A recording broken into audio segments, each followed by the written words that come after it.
एक ऐसा स्टार्टअप जिसने भारत के ऑडियो मार्केट का खेल ही बदल दिया। एक समय था भारत में अगर आपको अच्छे ईयरफोन्स खरीदने होते थे तो जेब से हजारों रुपए निकालने पड़ते थे, लेकिन फिर सिर्फ कुछ सालों में एक नया ब्रांड आया जिसका नाम पहले किसी ने नहीं सुना था। आज वो ब्रांड करोड़ों भारतीयों के कानों तक पहुंच चुका है। उसका नाम है बोट। लेकिन सबसे बड़ा सवाल है, क्या बोट ने सच में सिर्फ ईयरफोन बेचकर हजारों करोड़ों रुपए की कंपनी बना ली, या इसके पीछे कोई ऐसा बिजनेस फॉर्मूला था जो बाकी कंपनियां ही नहीं समझ पाई?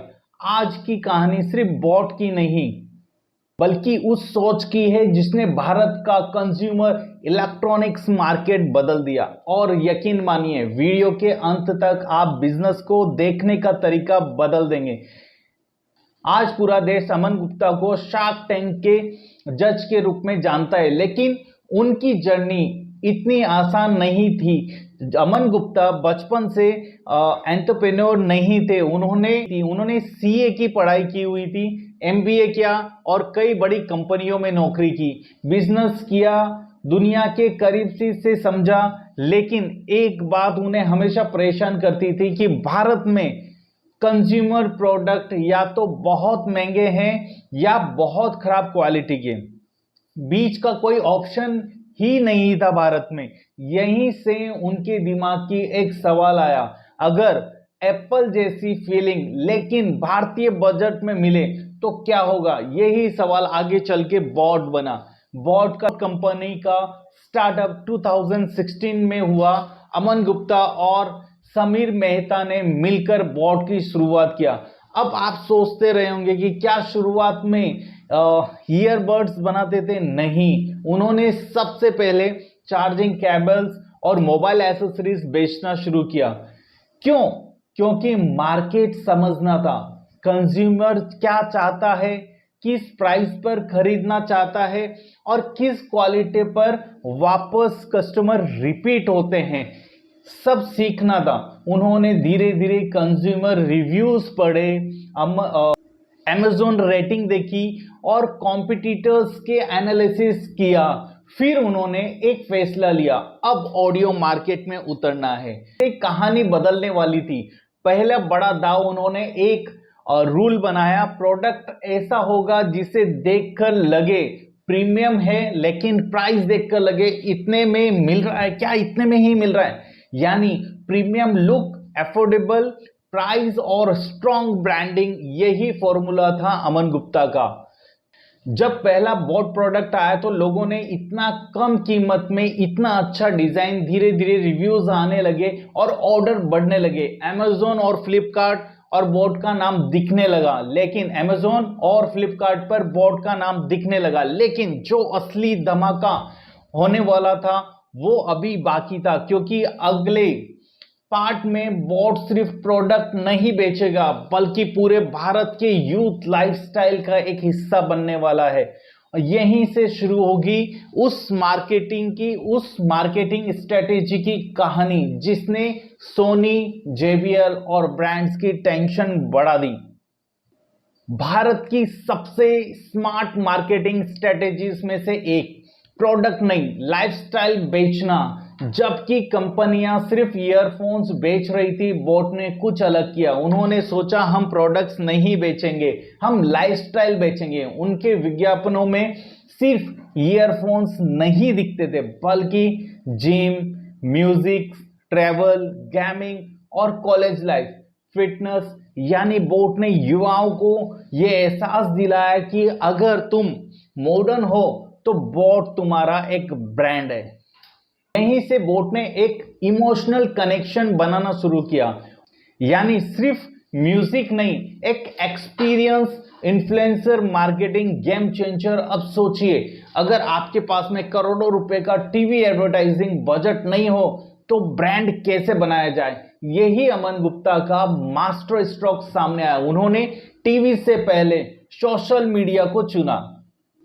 Instagram, YouTube, cricketers, fitness influencer और गेमर्स, म्यूजिशियंस, हर जगह बॉट दिखाई देने लगा। धीरे धीरे लोगों ने सोचना शुरू कर दिया, हर इन्फ्लुएंसर बॉट इस्तेमाल कर रहा है यार, शायद ये अच्छा ब्रांड होगा। यही होता है social media proof and bot ने ये समय समय पर कई प्रसिद्ध क्रिकेटर, अभिनेताओं और संगीत कलाकारों और डिजिटल क्रिएटर्स के साथ ब्रांड साझेदारियां की। इससे युवाओं के बीच उसकी पहचान तेजी से बढ़ने लगी। ऑनलाइन स्ट्रेटेजी जिसने मार्केट बदल दिया, और बॉट ने शुरुआत में अपनी पूरी ताकत ऑनलाइन मार्केटिंग पर लगाई। अमेज़न और फ्लिपकार्ट, इन दोनों प्लेटफॉर्म्स पर उन्होंने कस्टमर रिव्यू को सबसे बड़ी प्रायोरिटी बनाया। हर पॉजिटिव रिव्यू ब्रांड का एडवर्टाइजमेंट बन गया। Customer satisfaction and replacement policy and packaging, सब कुछ प्रीमियम फीलिंग देने लगा। धीरे धीरे एल्गोरिथम ने भी बॉट को पुश करना शुरू कर दिया। अब सर्च करो ईयरबड्स तो बॉट सबसे ऊपर दिखाई देता है, और साथ ही में आपको स्क्रीन पर 5 स्टार रेटिंग और 10,000 प्लस पॉजिटिव रिव्यूज और बेस्ट सेलर टैग्स जरूर दिख जाएंगे। यहीं से सेल्स रॉकेट की तरफ बढ़ने लगा। सही समय सही फैसले, 2016 में रिलायंस जियो आया, इंटरनेट सस्ता हो गया, यूट्यूब देखने वालों की संख्या तेजी से बढ़ने लगी, स्पॉटिफाई, गाना, जियो सावन म्यूजिक स्ट्रीमिंग्स बढ़ने लगी। लोग वायरलेस म्यूजिक सुनना चाहते थे। बॉट ने मार्केट में पहले ही पढ़ लिया था। उन्होंने wireless earphones, Bluetooth speakers, neckband एक के बाद एक लॉन्च करना शुरू कर दिया। जब डिमांड बढ़ी तो बॉट पहले से ही तैयार था। यही वजह थी कि जहां दूसरे ब्रांड्स मार्केट को समझ रहे थे, वहीं बॉट मार्केट पर कब्जा कर रहा था। जहां कई कंपनियां रुकी, बॉट आगे निकल गया। 2020 पूरी दुनिया लॉकडाउन में थी, कई बिजनेसेस बंद हो गए, लेकिन वर्क फ्रॉम होम और online classes, video calls, gaming, इन सब की वजह से ऑडियो डिवाइस की डिमांड बढ़ गई कई गुना, और बॉट ने इसी ट्रेंड को तेजी से अपनाया और लोगों ने वायर्ड ईयरफोन्स छोड़कर वायरलेस ईयरबड्स को खरीदना शुरू कर दिया। बॉट पहले से ही इन बातों के लिए तैयार था।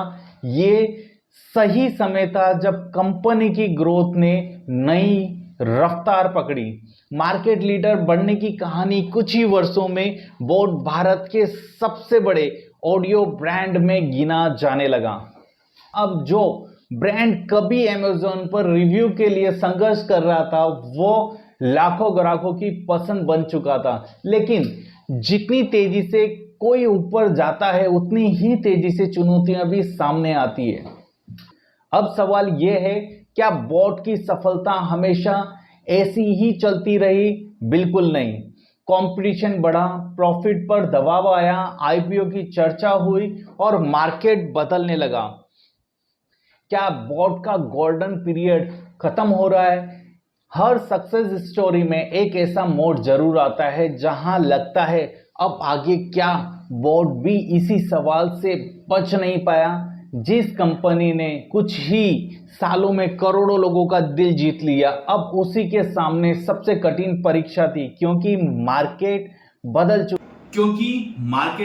चुका था और अब मुकाबला सिर्फ सोनी या जेबीएल से नहीं था, बल्कि नॉइस और बोल्ट, रियलमी और वन प्लस, जियोमी और कई नए ब्रांड से भी था। और कंपटीशन का तूफान 2021 के बाद स्मार्ट वॉच और ईयरबड्स का मार्केट में तेजी से बढ़ा। लेकिन जितने तेजी से मार्केट बढ़ा, उतनी तेजी से कंपटीशन भी बढ़ता गया। हर ब्रांड एक ही बात कह रहा था, हम सबसे सस्ता देंगे।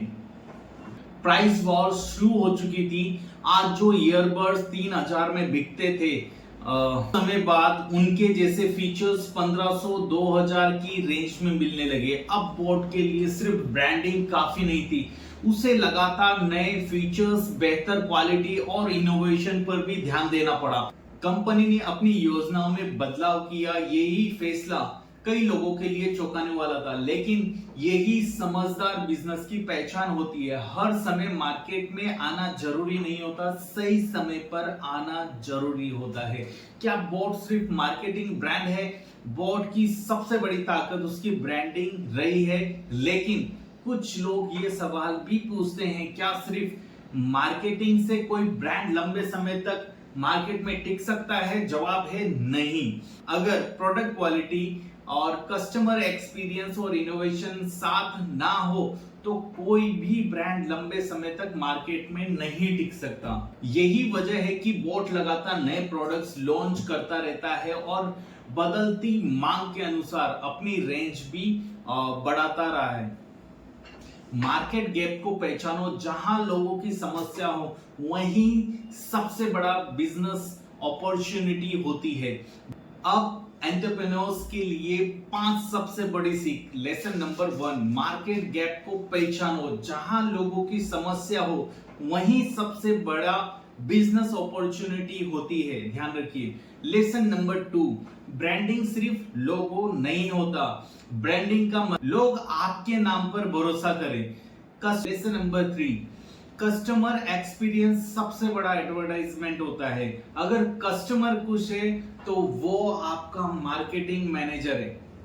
और लेसन नंबर 4, ट्रेंड बदलने से पहले खुद बदलो। टेक्नोलॉजी हमेशा बदलती है तो ब्रांड समय के साथ नहीं बदलता। ट्रेंड बदलने से पहले खुद को बदलो, खुद बदलो।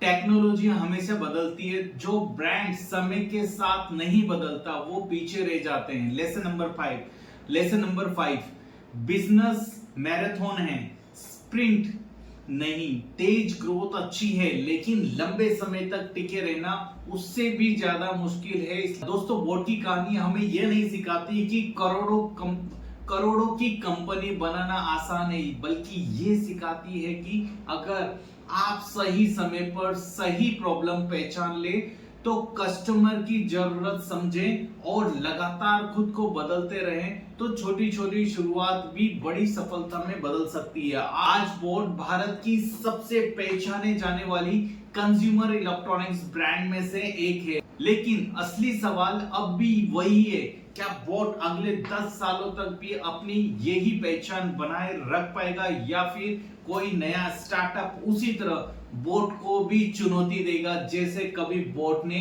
अपने टाइम पर बड़े बड़े ब्रांड्स को दी थी।